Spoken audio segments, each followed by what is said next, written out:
गुरुर्ब्रह्मा गुरुर्विष्णु गुरुर्देवो महेश्वरा गुरुर साक्षात परब्रह्मा तस्मै श्री गुरुवे नमः। नगर में बड़ी बड़ी राजधानी में तो कार्यक्रम करते ही हैं, लेकिन एक ये सुविचार आया कि जो हमारी ग्रामीण जनता है, जहाँ तक कोई भी आचार्य या कथावाचक नहीं पहुँच पाते,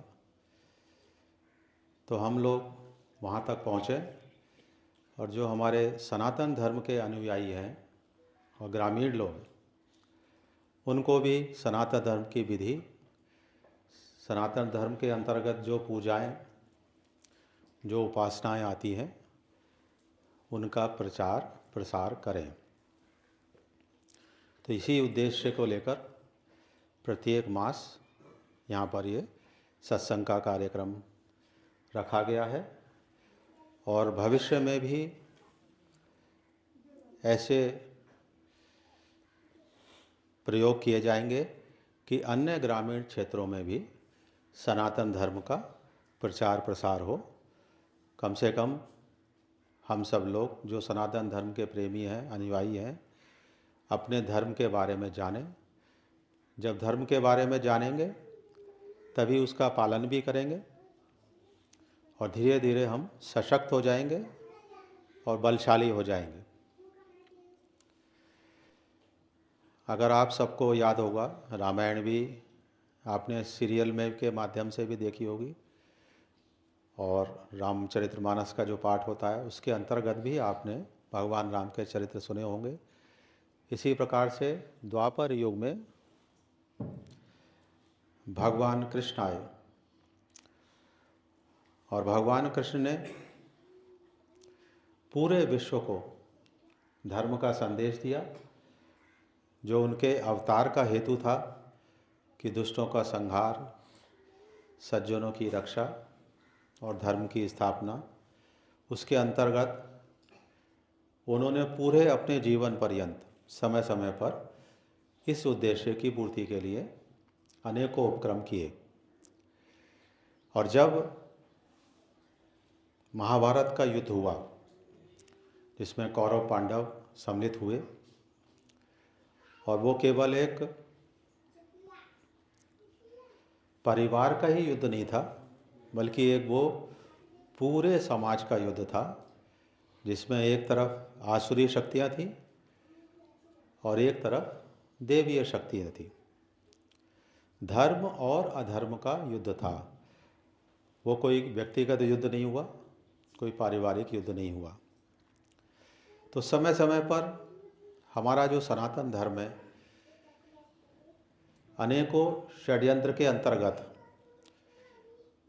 ये प्रयास किए गए कि हमारे सनातन धर्म को कैसे विचलित किया जाए और उनके मानने वालों को कैसे इस धर्म से दूर किया जाए। इसलिए आप लोगों ने सुना होगा, नगर में तो लगभग जानते ही हैं सब लोग, कि ये प्रचार किया गया कि महाभारत की कथा घर में नहीं पढ़ना चाहिए।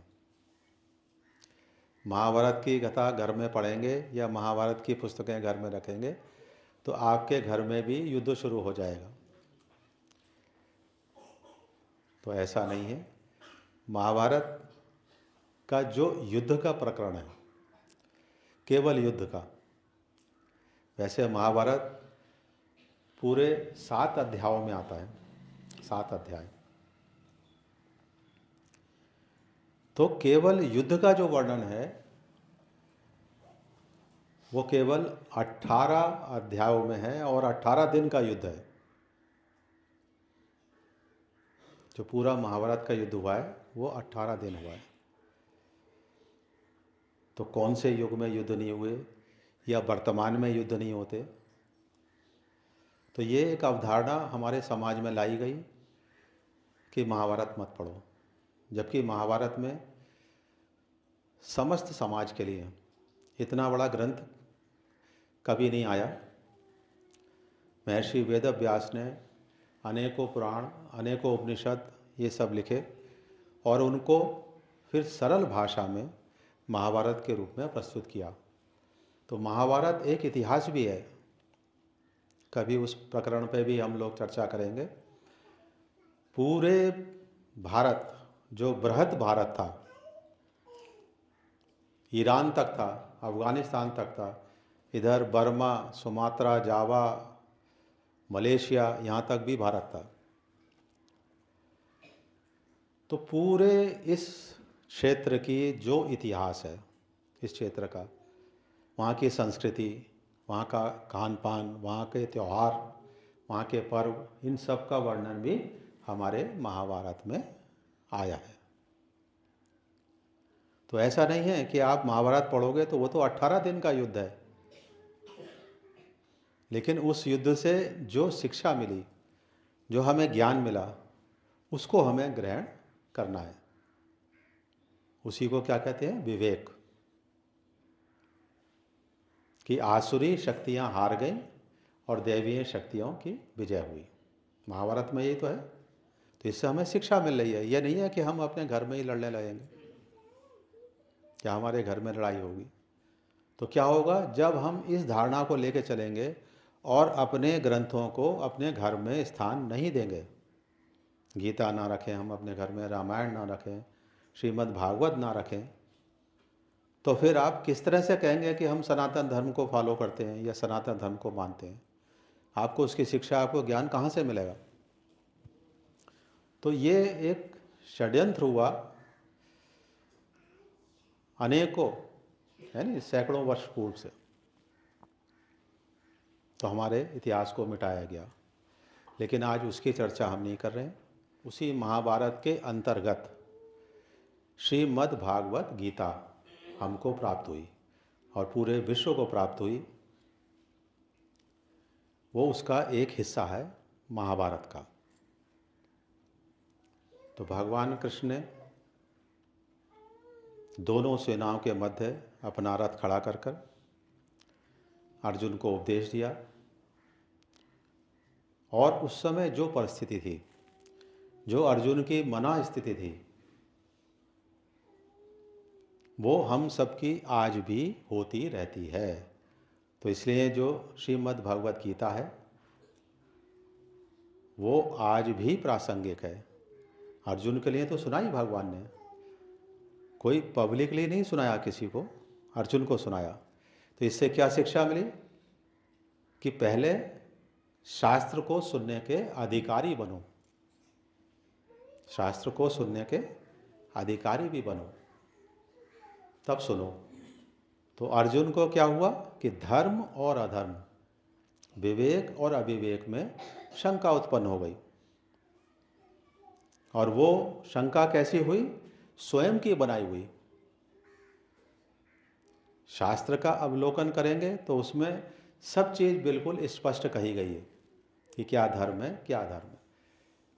वही आज हम समय में करते हैं कि धर्म की स्वयं ही व्याख्या कर लेंगे कि ये पाप हो जाएगा, ये पुण्य हो जाएगा। सुविधानुसार धर्म को हम मोड़ देते हैं। तो अर्जुन को यही स्थिति पैदा हो गई कि मैं ये युद्ध करूं या ना करूं। मेरे समक्ष जो युद्ध करने के लिए आए वो सब मेरे भाई बंधु हैं, मेरे परिवार के लोग हैं। कोई गुरुजन हैं मेरे, कोई दादा हैं, कोई चाचा हैं, कोई मामा हैं। लेकिन ये नहीं सोचा गया कि ये सब अधर्म के मार्ग पर खड़े हैं। अगर धर्म के मार्ग पर सब होते तो महाभारत का युद्ध नहीं होता। भगवान ने तो केवल 5 गांव मांगे थे। धृतराष्ट्र से भी कहा, दुर्योधन से कहा कि केवल 5 गांव दे दो, ये युद्ध नहीं होगा, हम संधि कर लेंगे। लेकिन जब वो भी नहीं दिए गए तो फिर अधर्म हो गया या नहीं हो गया? तब वो युद्ध हुआ। और फिर धीरे धीरे वो युद्ध पूरे समाज का युद्ध हो गया, क्योंकि विपक्ष में जितने थे लोग वो सब आतताई, पापी, अत्याचारी, ये सब थे। तो भगवान का जो अवतार का हेतु, जैसे मैंने कहा, दुष्टों का संहार भी है, आतताइयों का संहार भी है। वो कैसे हो? उसके लिए उन्होंने अर्जुन को चुना कि तेरे में सारी योग्यता है, तू धर्म पे भी चल सकता है, तू योगी भी बन सकता है, तू समाज की रक्षा भी कर सकता है, और इन जितने दुष्ट हैं, जितने राक्षस हैं, इनसे लड़ भी सकता है। इसलिए उन्होंने उसको चुना। तो हमारे धर्म में क्या है कि जो भी हमें फल मिल रहा है, अच्छा या बुरा, पाप या पुण्य, जो भी होता है, उसी के अनुसार हमारी योग्यता निर्धारित होती है। तो अर्जुन पूर्व जन्म में क्या थे? नर ऋषि थे, और भगवान थे नारायण ऋषि। वही इस जन्म में द्वापर युग में भगवान कृष्ण और अर्जुन बने। तो जब हम अर्जुन के समान उस स्थिति में आ जाएंगे कि हम धर्म की व्याख्या ना कर सकें कि क्या हमारे लिए उचित है और क्या हमारे लिए अनुचित है, तब हमें गीता शिक्षा देगी, गीता मार्ग दिखाएगी, गीता राह दिखाएगी। तो कई मेरे समक्ष ये भी विषय आया कि वो गीता तो अर्जुन को सुनाई थी, क्या हमारे लिए भी वो लाभदायक है? मैंने कहा हाँ, क्यों नहीं। अर्जुन जैसी स्थितियां सबके समक्ष हो सकती हैं, तो वो आज भी प्रासंगिक है। तो ये गीता युद्ध शुरू होने से पहले भगवान कृष्ण ने अर्जुन को सुनाई। 18 अध्याय हैं इसमें, 700 श्लोक हैं। कुछ श्लोक स्वयं सुनाए हैं, कुछ वार्तालाप में सुनाए हैं, जैसे मैं वार्ता कर रहा हूँ आप लोगों से, वार्तालाप कि मैं शिक्षा दे रहा हूँ कोई आपको, ऐसा करो वैसा करो, ये धर्म है, ये अधर्म है, ये पाप है, ये पुण्य है। उसको भी महर्षि वेदव्यास ने, जो कि भगवान के 24 अवतारों में से एक अवतार है, महर्षि वेदव्यास, भगवान के 24 अवतार में व्यास जी का भी नाम आता है। तो उन्होंने बाकी जो वार्तालाप था उसको संस्कृत में श्लोक बना के पूरी गीता हम लोगों को दे दी, जो आज हमारा सबसे पवित्र ग्रंथ है। जैसे अन्य धर्मों के पवित्र ग्रंथ हैं, कुरान शरीफ है नहीं, ईसाइयों की बाइबिल है, और अन्य धर्म को भी है नहीं, सिख धर्म में गुरबाणी है, सब अपने अपने धर्म की पुस्तकें हैं। इस तरह से जो सनातन धर्म को मानने हैं या जो हिंदू धर्म को मानने हैं, उनके लिए क्या है? श्रीमद् भगवद गीता। तो ये हमको प्रत्येक घर में रखना चाहिए। इसका हमने प्रयास भी शुरू कर दिया है कि गीता अपनी ओर से सबको उपलब्ध करानी प्रारंभ कर दी कि आप उसको पढ़िए, जो संशय हो उसको नोट कीजिए, और फिर जब हम आएँ तो हमसे उसका प्रश्न कीजिए। तो श्रीमद् भगवद गीता आज के दिन सुनाई गई, समझ गए? तो ये जो महीना, इसी महीने में एकादशी का दिन था, और कुरुक्षेत्र का मैदान था। कुरुक्षेत्र में आज भी वो स्थान है जहाँ गीता सुनाई गई है। तो इस गीता को इसलिए कहा क्या गया? मोक्षदा एकादशी। इस एकादशी को क्या किया गया? मोक्षदा एकादशी। क्योंकि श्रीमद् भागवत गीता क्या संदेश देती है कि जितने भी आपके वर्णाश्रम के हिसाब से कर्तव्य कर्म है, जैसे वर्णाश्रम धर्म से क्या हो गया कि कोई व्यापार कर रहा है, कोई खेती बाड़ी कर रहा है ना, कोई टीचर है, कोई अध्यापक है, कोई सेना में भर्ती हुआ, तो ये सब अलग अलग वर्ण के हिसाब से। तो उन सबको अच्छी तरह से अपने कर्तव्यों को करते हुए किस प्रकार से हम उस परमात्मा की ओर जाएंगे। ये नहीं है कि केवल आप चंद लोग हमारे समाज में धार्मिक हैं, कुछ लोग धार्मिक हैं, तो केवल उन्हीं का अधिकार है पूजा करने का या धर्म का चलने का, ऐसा नहीं है ना। गीता में भगवान ने कहा है प्रत्येक वर्ण से भी कोई मतलब नहीं, ब्राह्मण, क्षत्रिय, वैश्य, श्रमजीवी, सब लोग मेरी भक्ति कर सकते हैं, कोई भी हो। और उन्होंने यहाँ तक कहा भगवान ने इस गीता में जो मुख्य बातें हैं कि जिसने जीवन भर पाप कर्म किए हों, जीवन भर, वो भी अगर एक बार पश्चाताप कर ले कि हे ईश्वर, मुझसे पूरे जीवन भर पाप कर्म हुए और अब मुझे उसका पश्चाताप हो रहा है, मुझे ज्ञान हो रहा है कि मुझे ऐसा नहीं करना चाहिए था, अब मैं आपकी शरण में आना चाहता हूँ और फिर भविष्य में कभी भी दोबारा मैं ये कर्म नहीं करूँगा। तो भगवान ने उस गीता के माध्यम में ये भी कहा है कि क्षिप्रम भवति धर्मात्मा, ऐसे पुरुष भी जो जीवन भर पाप किए हैं और अंत में मेरी शरण में आ जाते हैं और कहते हैं अब नहीं करूँगा मैं। प्रायश्चित का क्या मतलब है कि जो हमसे हो गया है नहीं, वो गलती हमने मान ली, लेकिन हम आगे ना करें। आगे जब हम नहीं करेंगे तो भगवान क्या कहते हैं, वो भी धर्मात्मा हो जाता है और मैं उसको क्षमा कर देता हूँ। क्योंकि जो मानव है, मानव से अच्छे बुरे सब कर्म होते हैं, जाने में भी और अनजाने में भी। तो इसलिए हमारे यहाँ क्या है,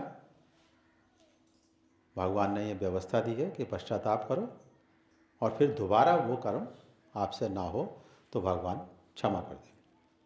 ये और कहीं नहीं है। तो भगवान इतने दयालु।